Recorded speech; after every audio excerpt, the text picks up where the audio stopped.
I'd now like to call on Anthony Reddy of Reddy Architectures, please. I would also like to say, as Sean has said, that it's good that we're looking at this time, because I think times of reflection are often the best times. Cities grow incrementally, and the more thought given to it, the better. Forgive my...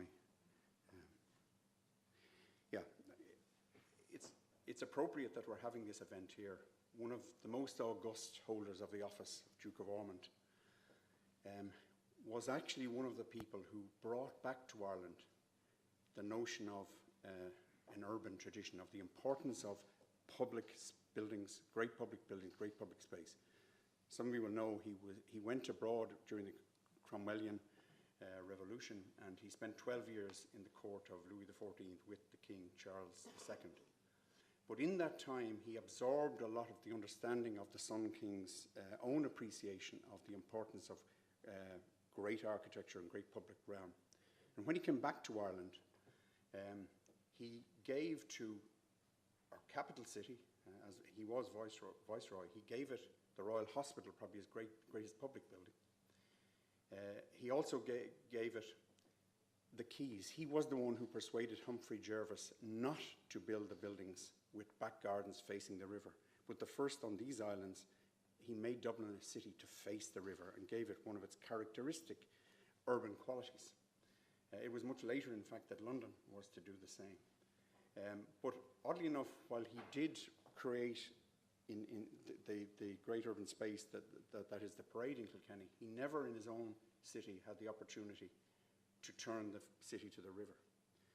And as I said at the February meeting, the real significance of Diageo leaving this site is it gives us, at the beginning of the 21st century, the opportunity for the city to finally face the river, which is a wonderful opportunity. And it's a wonderful and unique opportunity in these times. The other thing I'd like to say about Kilkenny is that it has a great educational tradition. And many of you may not know, but James II, besides giving a charter as a city to Kilkenny, he also gave it a charter as a university. Kilkenny College was to be the University of St. Canice. Now, for various historic reasons, that didn't happen. And it's a great pity that in the 20th century, when many other places, maybe much less deserving, were to attain university status and to attain universities, that Kilkenny was passed over. And many of you here will know the political reasons that for a long period, really since the end of the 1960s, Kilkenny has not had a cabinet minister, a full cabinet minister. And the reality of Irish politics is that that narrow focus means that it didn't get things that it rightly deserved. But I believe that this site may be an opportunity to redress that balance, perhaps as an outreach campus rather than, it's unlikely, given the complexity and competition between universities, it's unlikely we're to get a new university now. Third thing I'd like to say about Kilkenny is that perhaps after Dublin, Kilkenny, more than any other Irish city, actually has an international identity. That may be due to Kilkenny beer, but I think it's much deeper than that. It may be due to the children's nursery rhymes, but most people know about Kilkenny. And I think that was proven when, until last year, only Kilkenny won an Academy of Urbanism Great Town Award. Now, to give you some idea of what that required, there are roughly 240 academicians. Only 11 of those are Irish. So to win that accolade in that competition with little, and given that you're going to have an amount of national voting, was an incredible affirmation of Kilkenny's identity. And I believe that that identity is something with this site that can actually give Kilkenny the opportunity which it missed in the Industrial Revolution. Remember, in the southeast of Ireland, before the Industrial Revolution, this was the city. The place down the river on the end of the Nore was just the port. The Industrial Revolution made Waterford more important. But this is really the great urban centre in the southeast. And in some ways, this site, I believe, and Kilkenny's identity in the modern era has the potential to make it a different sort of, a modern, a third generation modern city, built on its medieval roots. I show all these companies here, and those of you from Kilkenny will recognise them, but just to give you some idea of Kilkenny on the pecking order of the IDA, it isn't even at the races. I think it's 9th place. I mean, such wonderful places as Athlone, Dundalk, Sligo are all above in rankings for the IDA. So Kilkenny doesn't get much of a look in when it comes to inward investment. One of the interesting phenomena I've certainly noticed in recent years is that Kilkenny, in spite of all that, is actually winning industry and business. It's mainly financial services and some other specialist areas. But the reason people are coming here is very simple. When you talk to these companies, they're coming here because Kilkenny is a good place to live. It has all the attributes of a much bigger city, but it's actually small and compact and very livable. And I now come to just the phenomenon of our age. Really, over the past relatively short time, no more than 20 years, in fact, some would say no more than 15 years, we've seen in Silicon Valley, we've seen in some cities in Europe, we've actually seen a huge amount of knowledge industry growing. And knowledge cities are a particular type of city. Not all cities have the attributes that will make them a knowledge city. One of the interesting things about Dublin of the last 10 years, no more than 10 years, is that the IDA never planned what has happened when we call it Silicon Docs and many other acronyms. The IDA were planning to build buildings outside Dublin. It was the knowledge industries chose to build in the city. Why do they do that? They do that because other knowledge industries live in small cities and small towns in the Silicon Valley or in San Francisco or in Copenhagen or in Berlin. It's my proposition to this group here that I really believe that Kilkenny has the attributes of a knowledge city. It now has the place to attract those companies to come to. They're not going to go to a business park in Lochboy, but they will come to a central city area. And I think it's one of the uses that could be an interesting long-term advantage for this site. I said at a previous meeting that I think this is the wrong site to be putting large-scale retail. There are lots of sites in Kilkenny you can put large-scale retail. This is a really important site, and the uses that go here should be about the long-term viability of Kilkenny, the long-term improvement of the quality of life in Kilkenny, and something that actually allows it to be sustainable way into the 22nd century. Just some characteristics of a creative city, because many cities don't have all these things, but I think Kilkenny has them all. But just to go through them, it has a political and public framework. It certainly has distinctiveness, diversity. I think there is a truly there's a greater pride in Kilkenny people's view of their city than any other city I know, including my own native Dublin. There's a really deep-seated passion about the city and about the uniqueness. It's certainly a place of openness and trust, and this goes back to Richard Florida's notion of that it's not a unicultural place. It's a place that can accept all creeds, all races, all persuasions to its heart. And Kilkenny has been doing that for a long time.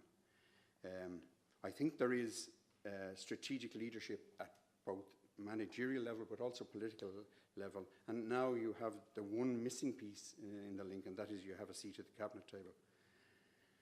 I don't think it certainly has the talent, and it's attracting talent, which is something that many other cities can't do, and I illustrated that earlier, and I think we can encourage more types of talent.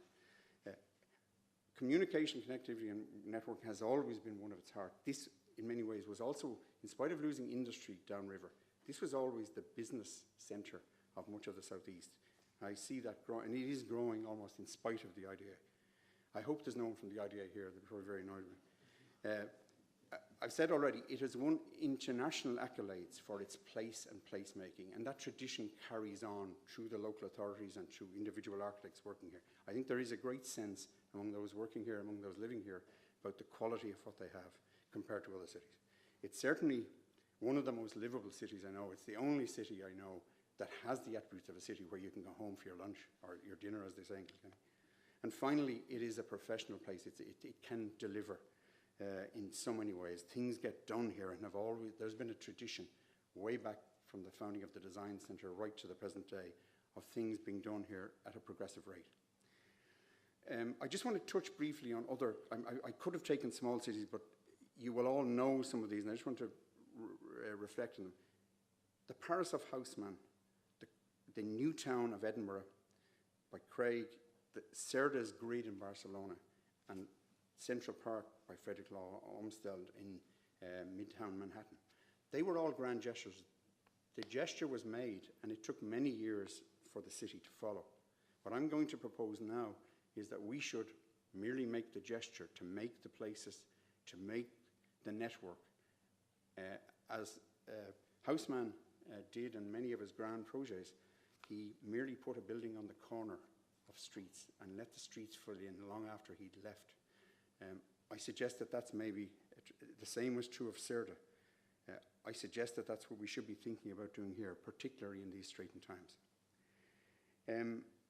I really believe that what this should be for Kilkenny is a creative quarter. And by that I mean that it has a mix of uses from culture to arts to knowledge industry and knowledge business to small-scale retail, not large-scale retail, to a microbrewery.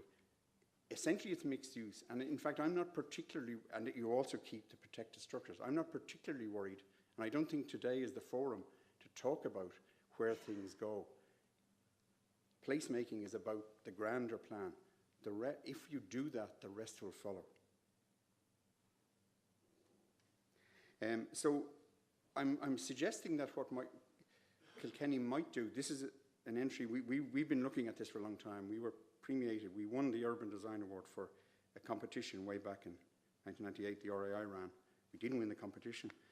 We spent so much time looking at the city, we didn't spend enough time looking at the building, but we've been thinking about this, the site adjoining this site, which is the Dunn site, for some time. But in reality, one needs to look at the totality from John's Bridge to Greensbridge, or the New Bridge rather.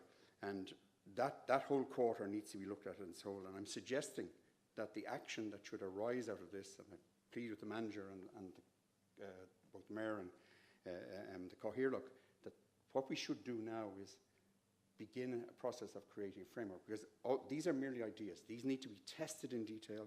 They need to be worked on based on evidence-based research to take it to another level before we arrive at an appropriate plan. But I'm going to suggest 10 actions that we might do within that framework. The first one, and others have referred to it, is I think it's critical, and we do what he would have done were he alive today.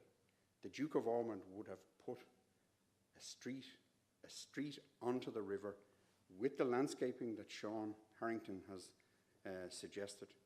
He would have turned the city to the river, which is one of its great attributes. The next thing that we should do, and these are things we could do now because they don't cost that much to do, but they will change the perception of Kilkenny. To those who are considering doing things, as in Haussmann's Paris, as in Cerda's Barcelona, when people see the network of spaces and streets and maybe one or two initial buildings, the rest will follow. So I'm not suggesting this is the specific network, but I do agree with Sean that it needs to build on the network of the past. I do suggest a slight difference from Sean in that I think we maybe on this site need to reflect the urban grain, but I think in the same way as Haussmann with Paris or the Edinburgh Georgians or Cerda with Barcelona, I think we need to change the scale to reflect the century we're in.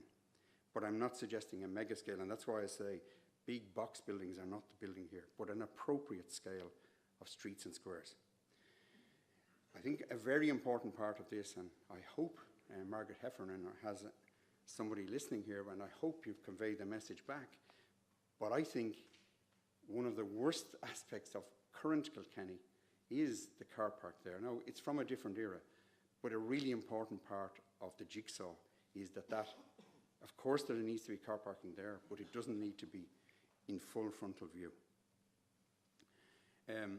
A very important part, has been mentioned by others, is the links, pedestrian bridges. I'm suggesting that one should be to the Carnegie Library or the space around it, and the other further up the quay. But I think that permeability in Kilkenny is important. I think the other thing that would do in the longer term for Kilkenny, it would open up longer term prospects on the Bateman Quay side of the river, and links to the Mart and to McDonough Junction and all of that area to the west of John Street. The other thing that I think that this should do, and I've suggested places for public space here. Many of us would agree that the Friary should be one of those, but the form of it might be different and needs detailed design. But I'm suggesting other places, but it might not be these. But I think many of us would agree that there should be a series of elements of public realm. And these might be places where there would be an aspiration that when Kilkenny yet again brings the hallowed cup back to the city for yet another All-Ireland, that this might be one of the places, or a series of places, where that's celebrated. Another very important part of this, and this is why I think we need to look at this holistically, I think Kilkenny's High Street needs to be pedestrianised. I've had an office in Kilkenny for many years. We're now down at the end of it in Dean Street, but Kilkenny would hugely improve. And I believe that the traders of the city, if there was adequate access to the city and adequate car parking, and that could occur on the riverfront, that would hugely improve the quality of the existing fabric of the city. I'm really suggesting that on a phased basis, that network be put in place. As much as the budget will allow, the more the better. And as I say, there might be one or two key buildings, signature buildings, that are almost seed corn for further development. The other thing I think that is very important, because I don't think you're going to get help from the IDA, as I said, we work a lot with FDI. We're currently working with Google and Boston Scientific and many other knowledge industries. Kilkenny doesn't get a chance. I think Kilkenny actually has to, for itself, and I think it can market itself very well. I think, as I said earlier, it has an international brand, and I believe that if you had a quarter like this, Kilkenny could be surprised at what it could give itself a lasting and sustainable future for its children and for its grandchildren and great-grandchildren. And it could become a model of a smaller city in European terms, competing, as Dublin is competing with bigger neighbours. Kilkenny could be competing with Dublin, bigger neighbours, because it is a great place to live and it has a great future. Thank you.